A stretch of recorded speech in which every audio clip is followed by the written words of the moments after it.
Good evening, everybody. Welcome back to my channel. Tonight, we have three amazing entrepreneurs who are going to need our help and support.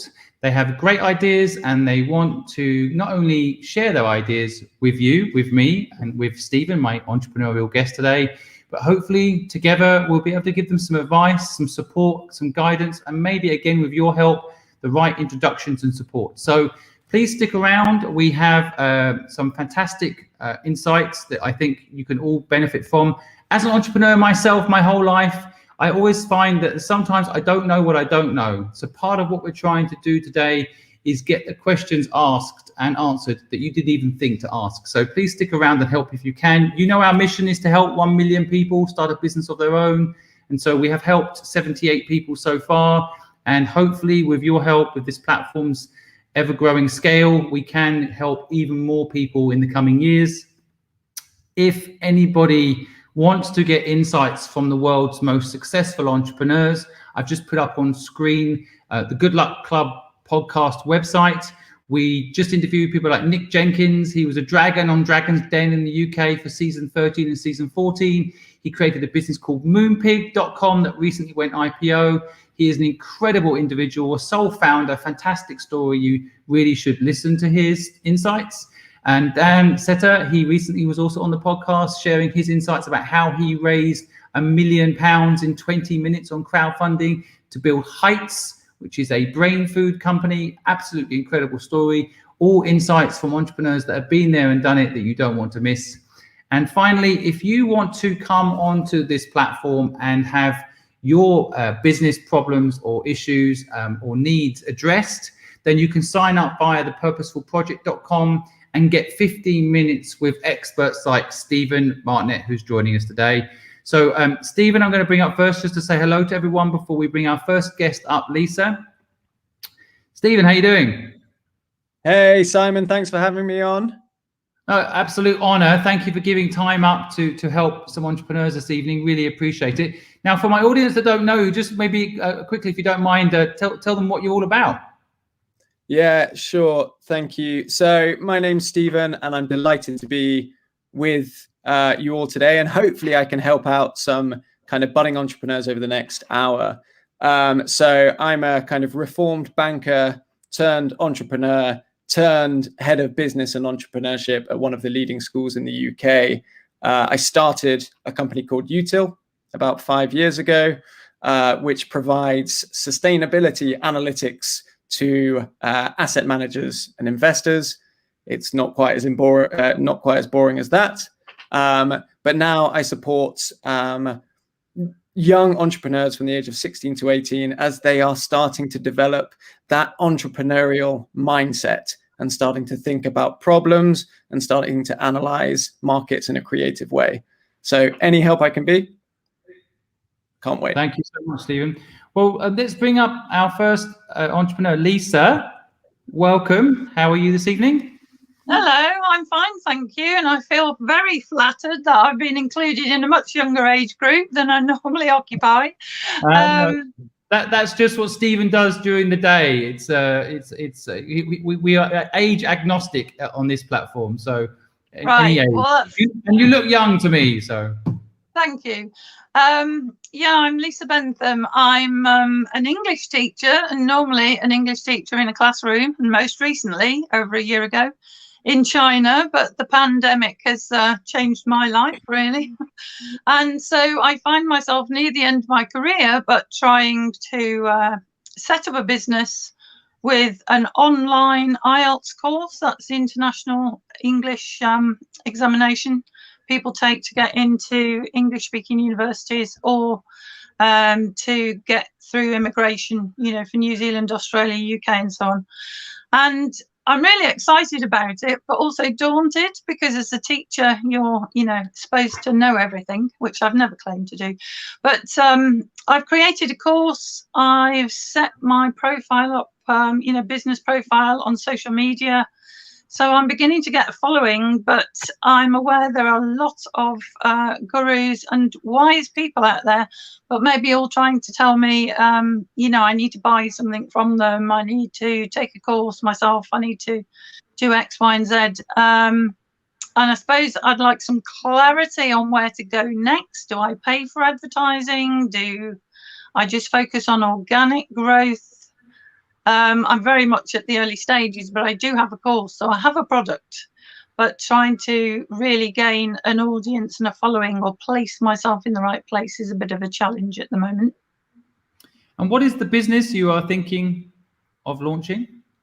It's an online IELTS course, so it will be a short 4 to 6 week course, but with wraparound care. There will be live, online lessons. There will be emails. There will be marketing. It's not just an online course in the ether that people pay for and do on their own, but it's for a specific purpose, to get a 6.5 or a 7 out of 9. To study in an English-speaking university or get through immigration in an English-speaking country. Okay, sure. Look, Stephen, I'll let you take over and do your thing and see how you can help Lisa today.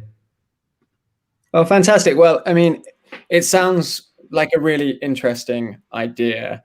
And obviously, you've got quite a long way with it. I think the first question that I would love to ask you is, what is your who are your audience? Who are going to be the first 20 or 30 people that are going to buy your online course? What do they look like? What is their profile? Well, they're anything from 17 to say 24, 25.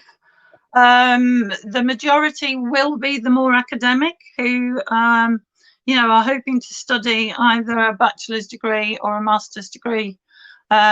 Or maybe be taking up their first job in medicine or something in an English-speaking country, but they, are aspiring to be young professionals or will be. And the English qualification is a necessity for them, but it's not necessarily their first passion, shall we say?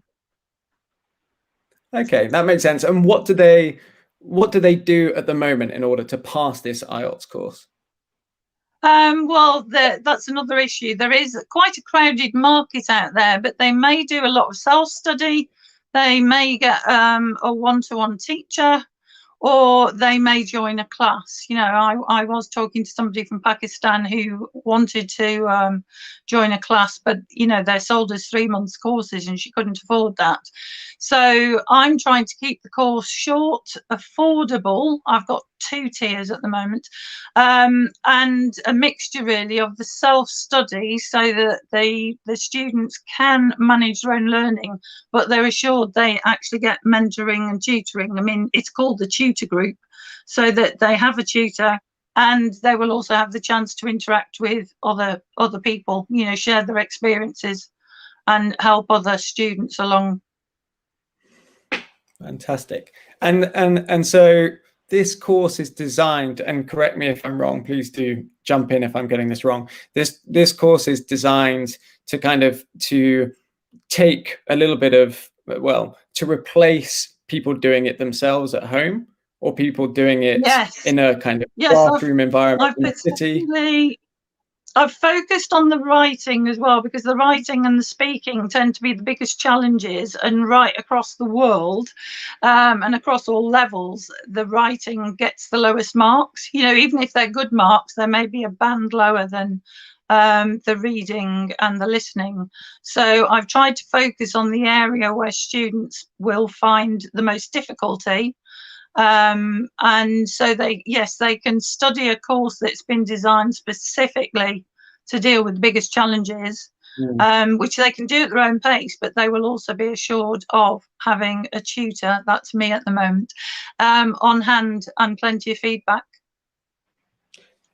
That makes sense. And tell me, are these students, is your target market global?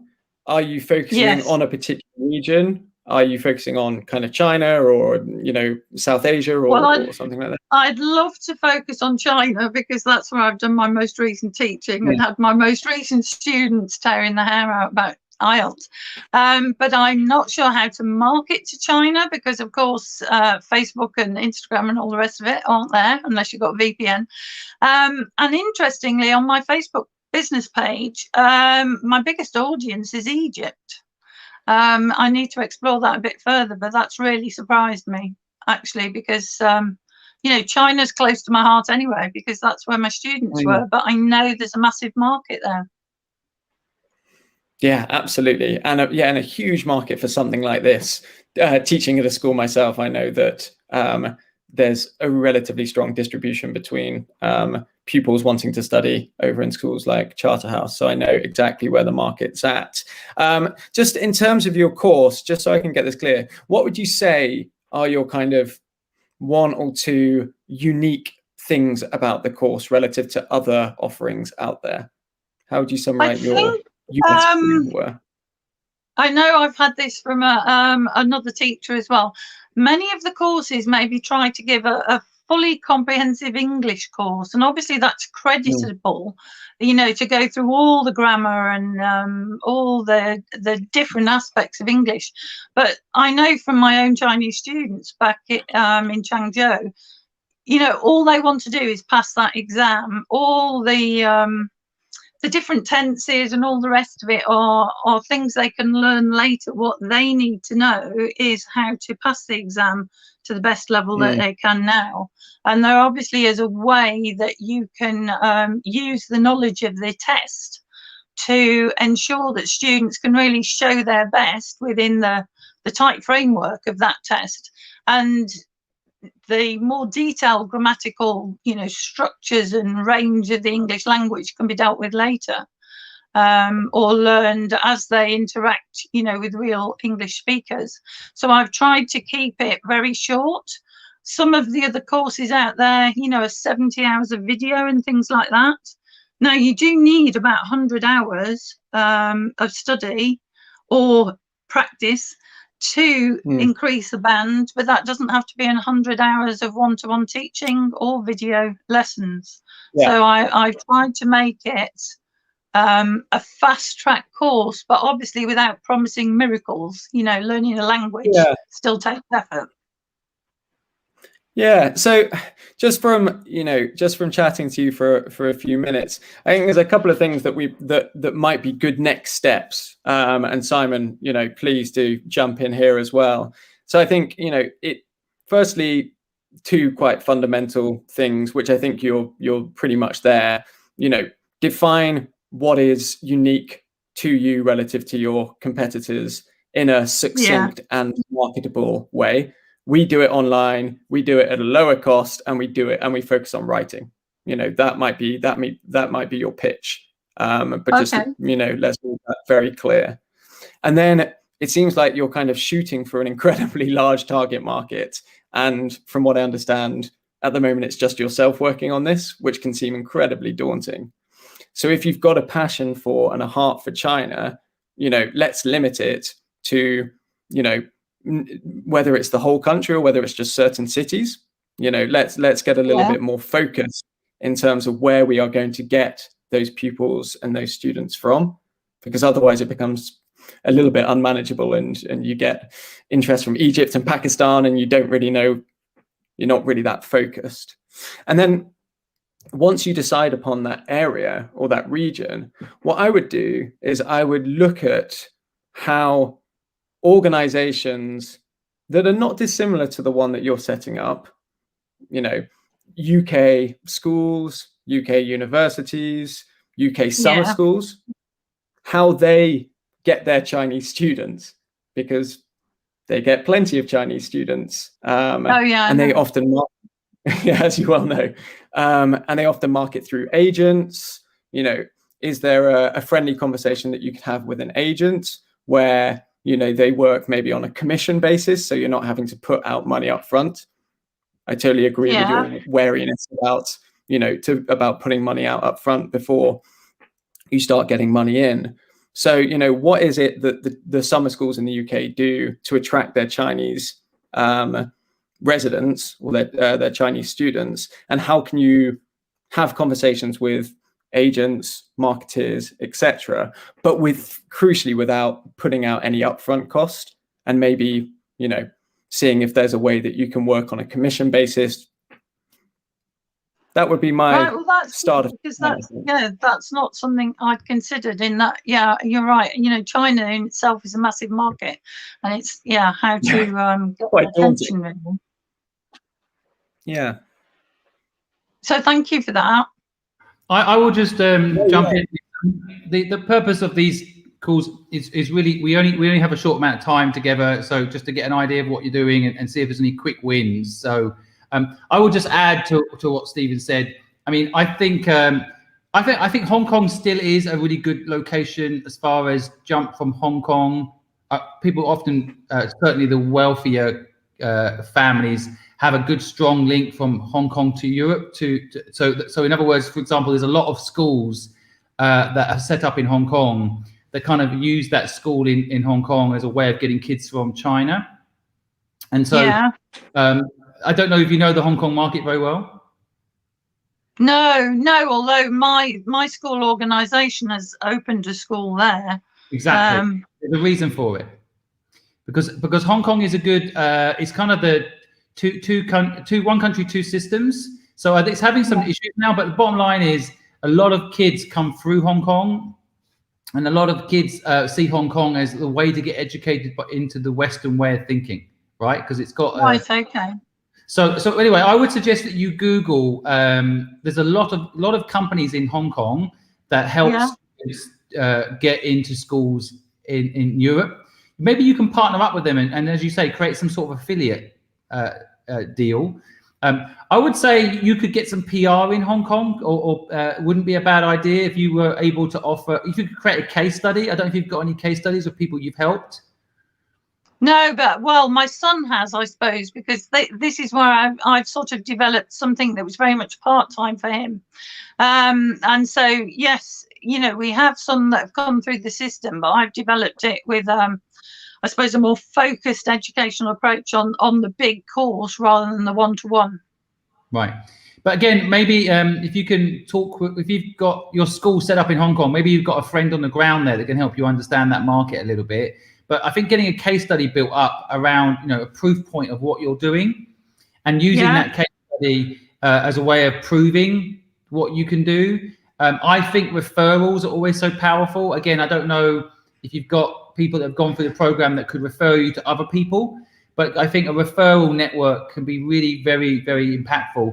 Then finally, in China right now, social media influencers are big. You can actually, there's quite a few sites that will help you get access to social media influencers in China.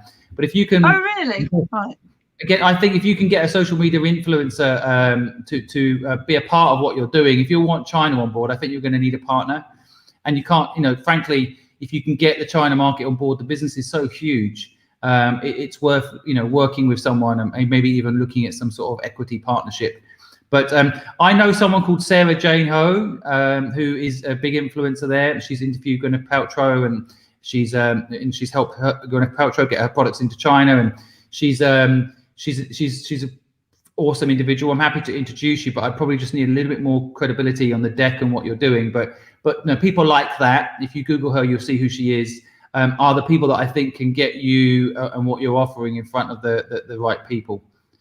Okay, thank you. Well, that's really helpful because you give me quite a few pointers and focuses, you know, there to get moving with. Right. So thank you. Thanks very much for your time. Yeah, stay in touch and let us know how you get on. And yeah, I know it's only brief today, but at least we know each other now. No, it's fine. And thanks. I really appreciate it because I know in a way it's objective advice. You're not trying to sell me anything. You're trying to help, which is brilliant. Yeah, totally. Well, you know, let us know how you get on. Okay, Lisa, and good luck with it. Okay, thanks, Lisa. yeah, thanks. Up next is Z. You've been waiting patiently. Sorry, we're running a few minutes over. It always happens. But Z, thanks for being patient. Your mic's muted, so maybe unmute the mic and let us know how we can help you. Thank you so much. No problem, waiting. No problem.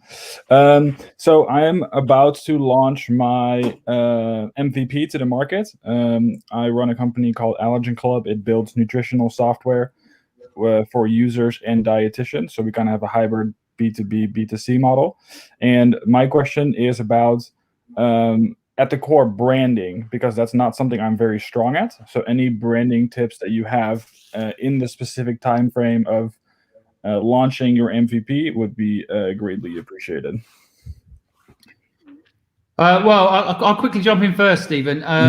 On the brand front, for me, the most important thing initially is making sure that you own the trademark on your name in the market that you're operating in.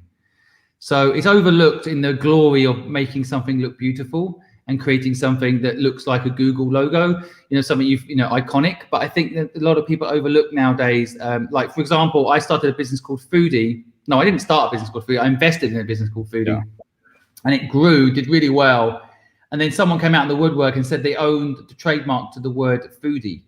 And by law, they had the right to have all the income we'd ever made in the business in the 3 years it'd been operating, had to be handed over to them.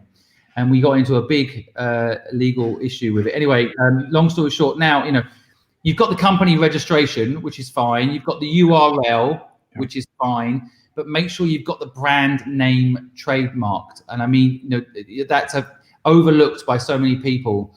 And then once you've got that foundation, in other words, you can use that word, and you're not going to get into legal trouble as the business does well, then there is a process for creating brand, which is, there's many online tutorials around this, but the basic principles are, the personality traits of the brand.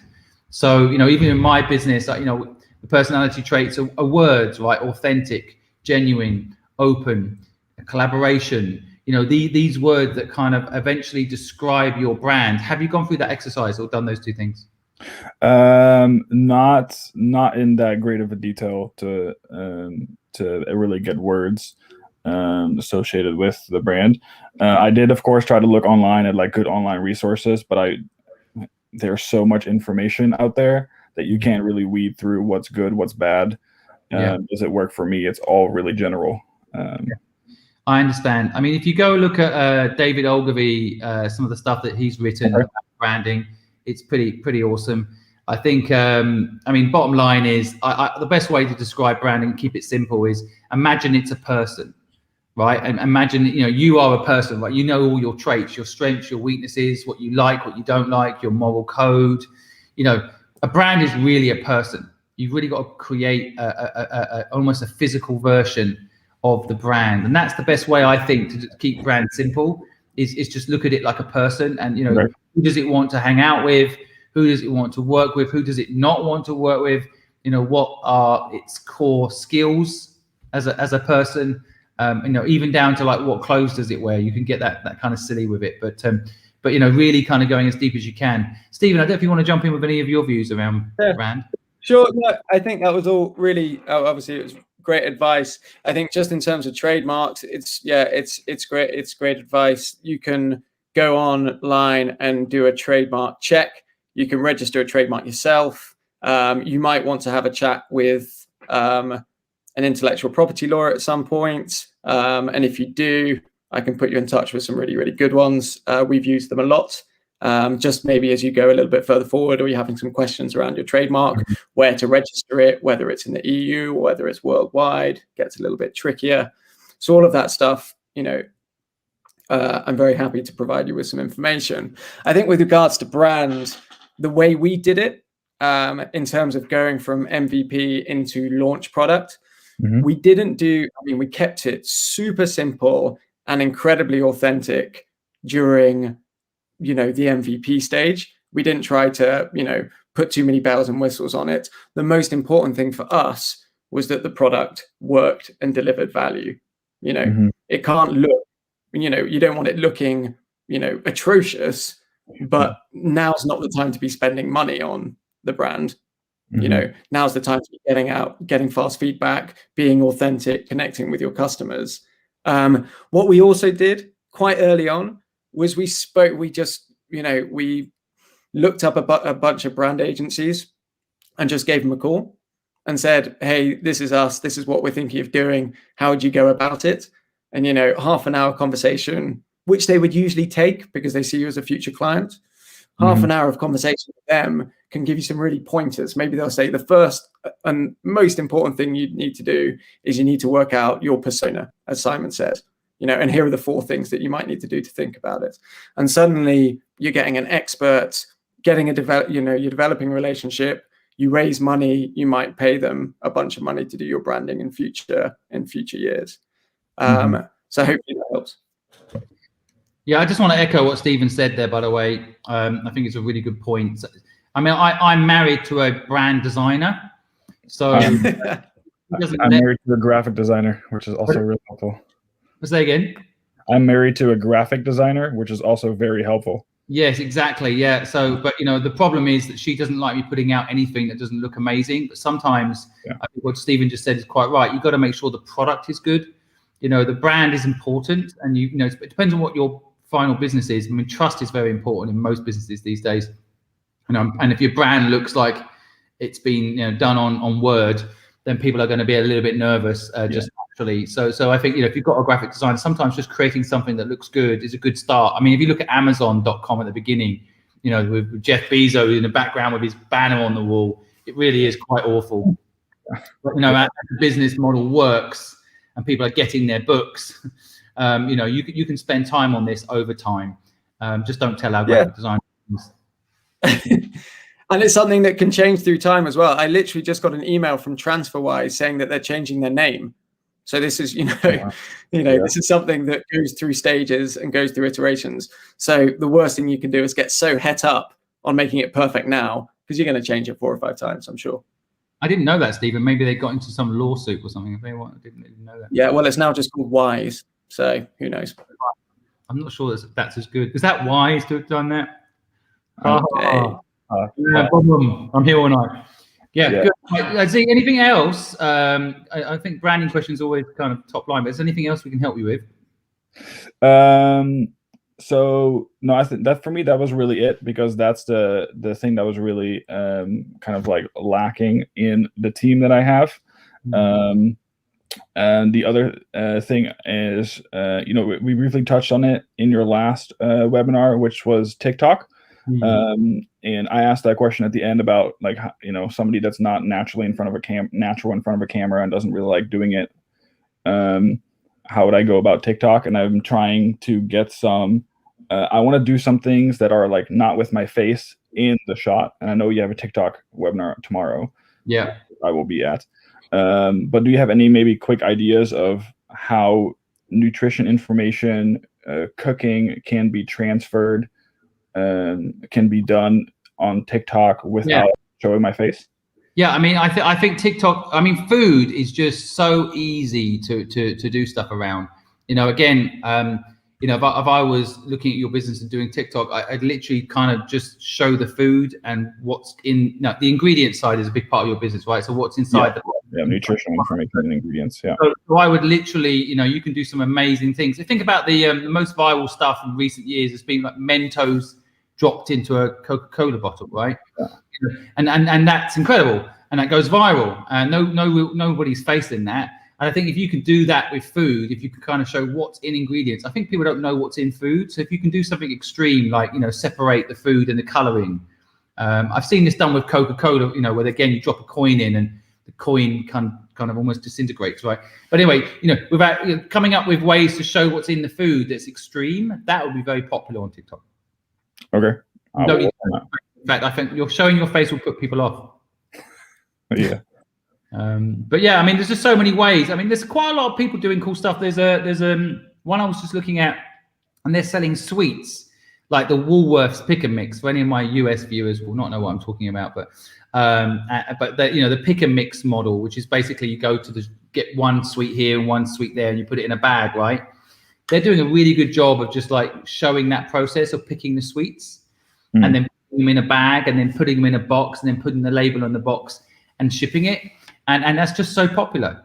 It's so simple, but people just find it entertaining to see what's going in the bag to this next customer. So sometimes I think with all these social media platforms, people overthink it. And it is just a question of get on there, start, boiling up stuff and showing what's in food. And kind of shocking people. Like, for example, I've got hot chocolate here right now, and I was just looking at the ingredients because I knew you were coming on this evening, and I researched your company a bit, and it's shocking to me. I don't even know what some of the things are on the hot chocolate ingredient list. And so if you could actually show people what it is, like get the physical charcoal is on there. What charcoal? Sometimes ignorance is bliss.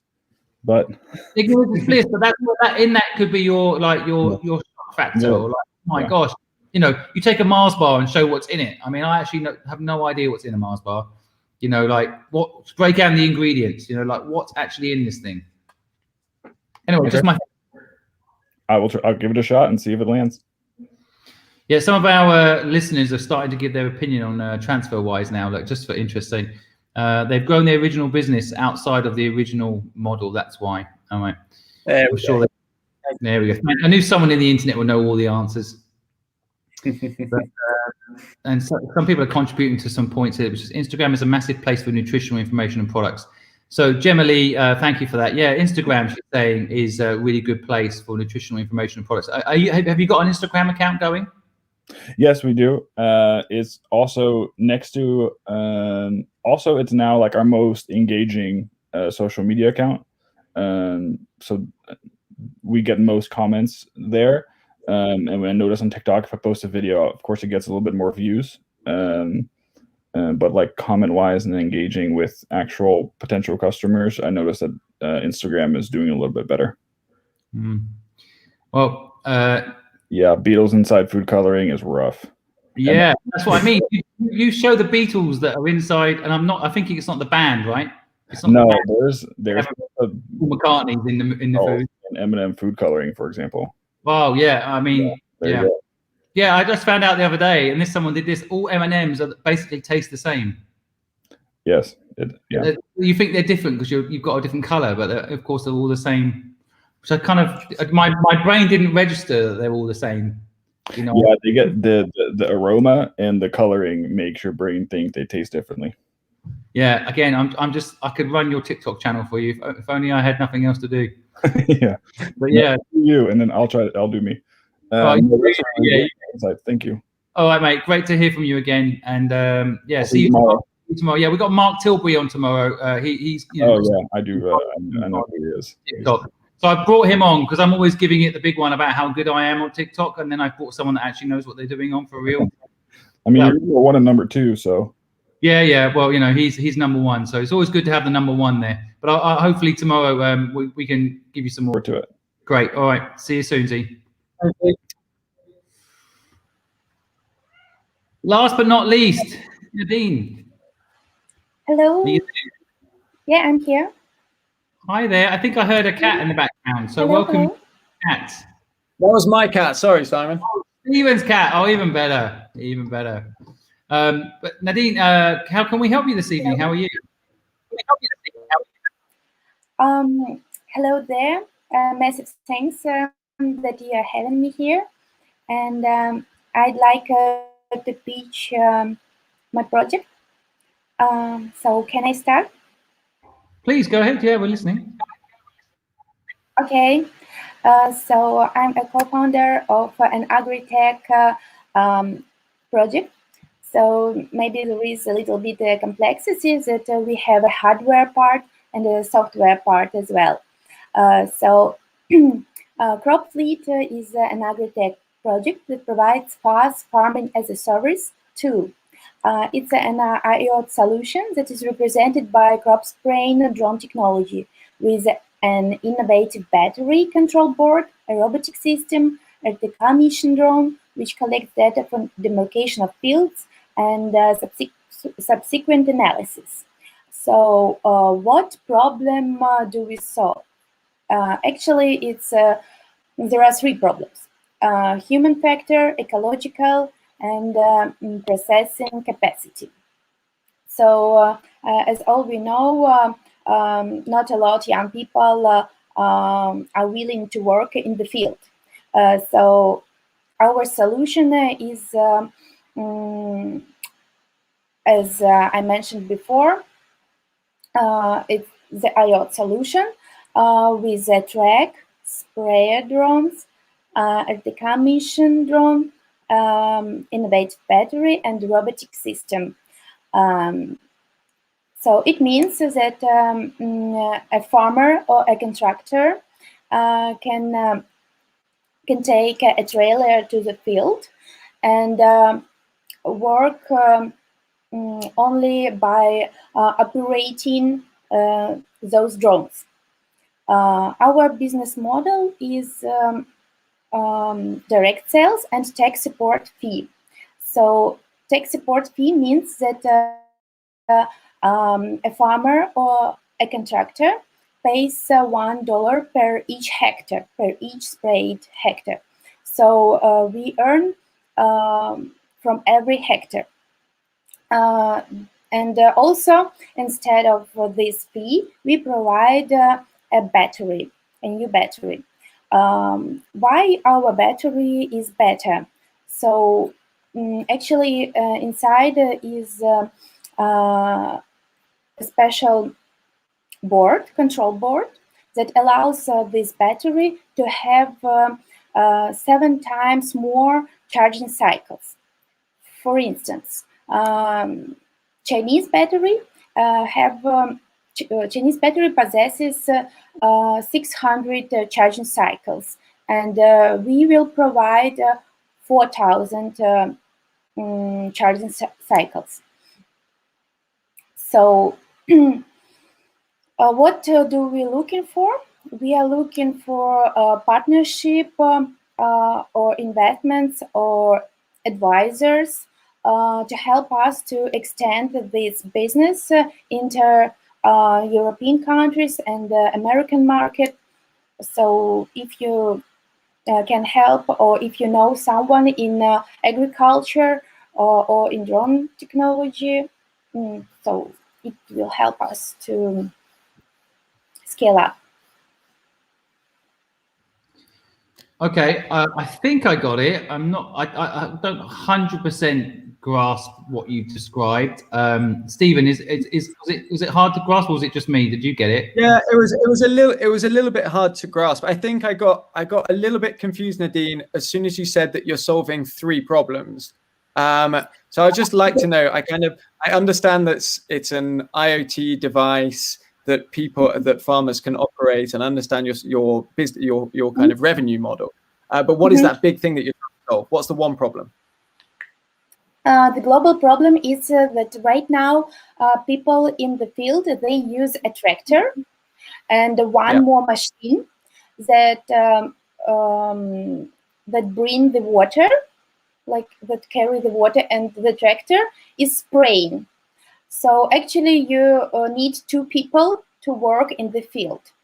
And one tractor can spray 100 okay, let me tell you, can spray 150 hectare per 10 hours. And our solution can make 600 hectare per 10 hours. So the efficiency is higher, 5 times more. And why? I'm sorry, Stephen. Go ahead. No, go for it, Simon. No, I was just going to say. So you're basically saying you want to expand into Europe, right? Yeah, but right now we have to finish our robotic system for changing and charging batteries. We've developed already the robotic system for preparing, mixing, and filling a working mixture into the drones. But we have to develop the second robotic system. Okay, so you're not ready to expand yet. You're still working on the product. Is that right? Yeah, that's right. So but we can finish it if we. So we are preparing for fundraising, and yeah. And how much are you raising? So at least like to finish our robotic system, we need $220,000. Okay. And what are you doing right now to raise that money?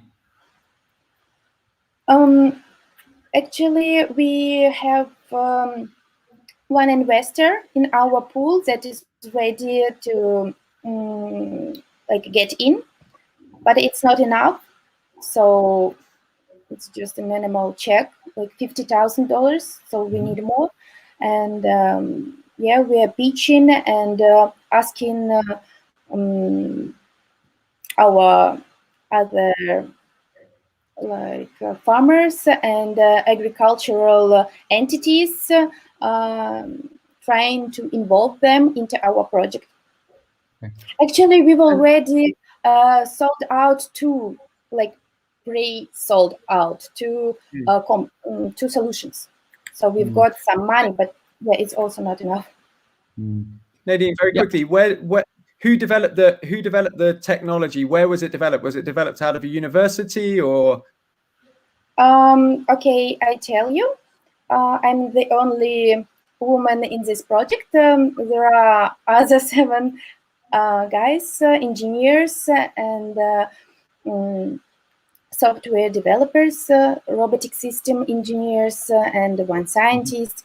Actually, I have a pitch deck, so if you're interested in, I can send it to your email. R&D is based in Belarus. And is it protected, patented, anything like that? Yeah, we are filing the patent in Belarus. So I mean, my big advice, and you know, agri-tech with hardware and with software is often quite hard to find the right investor base, because a lot of investors only invest in software, and a lot of investors may only invest in hardware. My big advice to you would be to look at accelerators. So entrepreneurial accelerators that can really, really help you nail down your business model and nail down your pitch and your value proposition and your customer segmentation, but also much more importantly, introduce you to investors. That's how we got our first round of investments. And we were on an entrepreneurial accelerator with Oxford University, and there was a company called Drygro, DRYGRO. If it's something that if it's something that has overlaps with what you're doing, really, really interesting founder who used the accelerator to raise money because he was finding it very difficult to do his agri-tech solution because he was struggling to find investors. So accelerators, there are agricultural technology accelerators. A lot of them are in the US, unfortunately, but they may actually be online at the moment, which is a bit of an advantage of coronavirus, a lot of opening up their parameters. So I'd be looking at accelerators that specifically look at agri-tech. Coronavirus, opening up their feedback. Yeah. Sorry. Yeah, my fault. All right. I look at accelerators that are specifically looking at agricultural startups, but I'd also look at other startups that are interesting to you, that are similar, like maybe the Drygro startup, and look at their journey. You know, see what accelerator they got onto, see what their first investor was, and maybe try and make contact with the CEO and have a chat with him or her. Yeah. Stephen has given exactly the same advice I was thinking. So it's great to have you here, Stephen. And I think if you just go on Google and you type in agricultural accelerators, there's loads. I'm actually an owner in one of the companies that runs one of the programs, so I'm not going to plug it because I'm not selling anything. But just go on Google and type in agricultural accelerators, and there's just so many around. In fact, Z, who's just on, was just saying in the chat here, EIT Food is a good one out of Munich. So thank you for that, Z. But there's just so many. And like Stephen just said, the exciting thing is that because of COVID, they're not expecting you to turn up and sit in their space, and they're taking online applications and you can work anywhere. And what they'll do is they'll run a demo day and get you an investor. So, it's kind of one of the few things they can actually prove that they're bringing value these days, because accelerators have lost their charm in many ways. But I think one of the things that they do is bring a load of investors to the room for you and help you get that investor piece. Just out of interest, have you listed on platforms like AngelList? No, still no.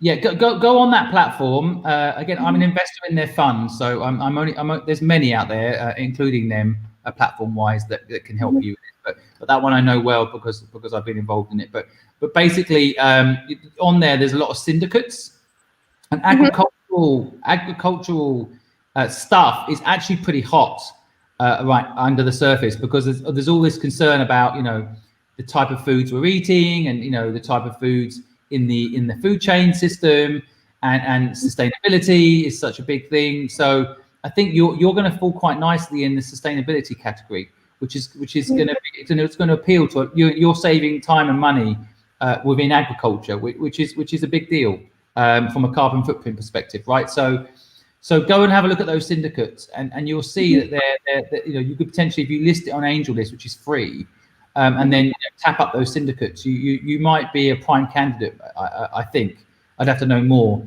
And then finally, absolutely, you can send us the deck, and we'll have a look. And if we spot anything, feedback-wise, we will do that. And so, in fact, Z, who's still in the waiting room, just kindly said he's got a contact there. So you can see in the chat, Nadine. Can you actually see the chat? Yeah. He's put an email address in there for you. So Z, that's really awesome of you. Thank you so much. But in fact, I can bring you on for a second. Z, are you there? So you know these guys, do you? You can help Nadine. So the EIT food program out of Munich is one that would probably fit you. It's a really good accelerator program. I actually know a few of the people that run the program. So if you email me at info@thestrongstartup.com, I can set you up with him and get you the connection. So maybe that would be a good fit. Thanks, Bunch. Of course. Yeah. Cool. Okay. So on the investment side, I think it sounds like a reasonable amount of money that you're raising, and I think it's good to have a reasonable number in there. The only other thing I'll mention, Stephen's back. The only other thing I'll mention is if you've got one investor, sometimes you can empower that investor to be the lead investor. I don't know them, but this has happened to me a few times. If I'm the first person to invest, and then they kind of, can you be the lead investor and help us get in the other investors?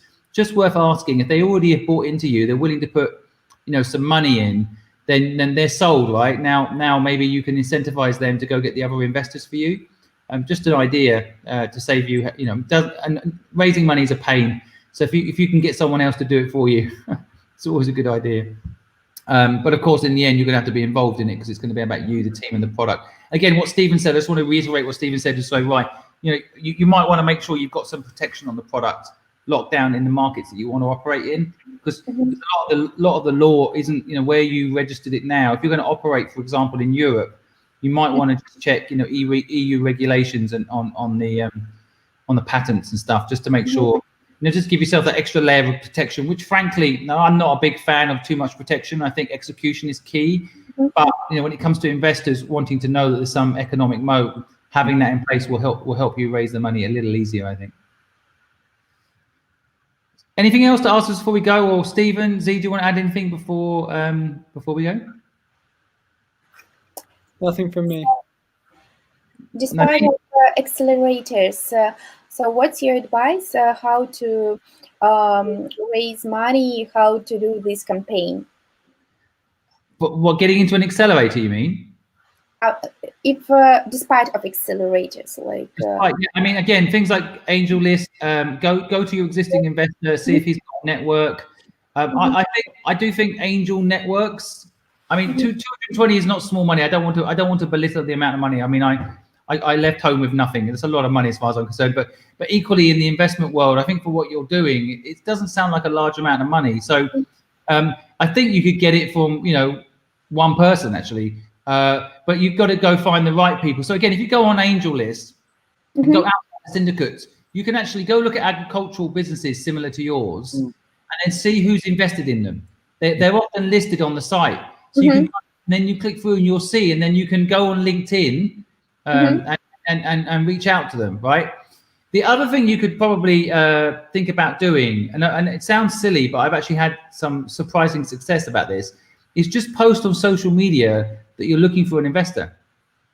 I just push all the buttons basically. I think why not? You've got nothing to lose. If you get no reaction, you get no reaction, or at least you tried, right? Yeah, I mean, there's always, frankly, on the investment side, to me, it's never ending. It's like sales. It's like, how do I get a sale? Go on LinkedIn and see who's in agricultural groups. See what they're saying within those groups. You can see a lot of the time the companies that have raised money have LinkedIn pages, and they might be posting up, we just raised money and here's our TechCrunch story about that, and you can then reverse engineer who these people are, because I know myself, I'm focusing in on investing in education related businesses that are teaching people entrepreneurship. So sometimes I'm grateful that someone's done the groundwork to find me, and because I'm not always in having access to everybody that's starting something in education, right? So So you just need to reverse engineer it a little bit to find out what people's interests are. I feel like, Stephen, you've got something to add. Do you want to throw any thoughts in? Yeah, no, I just want to echo your points, to be honest. I think LinkedIn's great. We raise money. We put, we're fundraising, got a bunch of hits, took out LinkedIn Premium for a month and contacted 30 people in mail that we thought might be good investors. Probably got about 4 responses, but that's pretty good in terms of conversion. And yeah, I would probably not, just as an aside, probably not be looking at funds, venture funds at this stage. It's probably a little bit too early and a bit too small. And you might well end up having a lot of conversations because they'll probably be quite interested, but they'll say it's too small. Yeah. And therefore you get excited and then maybe waste a bit of your time. So good to know who they are for the next stage, but it might just end up being a bit of a dead end. Just a random thought, okay, not traditional path to getting an investor, but farmers are pretty wealthy group of people. So you might want to go and find the biggest, farm owner. Like actually on my podcast, I interviewed the guy whose family founded Tyrrell Crisps, which are a big brand. I don't know if they're big in your market, Nadine, but they're a big brand in the UK anyway, and they sell all over the world. But their family originally were potato farmers, and they were supplying potatoes to Sainsbury's, and they just decided to do their own crisp brand, and it's just massive. But they're farmers, so I actually think you could go to your client target group. In fact, one of the people in the community here just mentioned this. I don't want to steal her idea, but I was thinking it anyway. But Gemma Lee, just make sure I put her. And maybe also to manufacturers of plant protection products, as well. Yeah, but I think going to if you frankly, I hate this saying, but kill 2 birds with 1 stone. I don't know why you'd want to kill any birds with any stones, but anyway, the point is that you can maybe get a client and you can get an investor at the same time. And so to me in sales, I hate the idea I have to go sell to an investor, and then while I'm doing that, I'm not selling my business. I'm not getting clients. So there is an interesting argument to say, approach all the big farmers. Let's say in the UK, for argument's sake, they know your product, they know the problem, and then you just say to one of them, "Look, would you like to trial our product and become an investor?" And frankly, getting 4 clients that are paying you $50,000 as investors is a win-win all round, and I think it would actually be quite easy, actually. Okay. My only caveat to that, Simon, and we've fallen foul of this many times, is by muddying the water when you're talking to someone. So we have tried to pitch a sale and an investment at the same time, and it just is confusing them. Pitch them the sale, and if they love it, they may well invest. Yeah, it's a fair point. I've had both experiences, good and bad, with it. The key, I think, the one the times that it's worked for me is when I've gone in there with 2 separate agreements. Let's say, one is, here is the client agreement, and you would be our client, and this is what we're doing. But equally, here's an opportunity for you to own shares in the company, and frankly make money out of your competitors later, and make sure it's not an exclusive. And yes, to Stephen's point, I've come a cropper itself.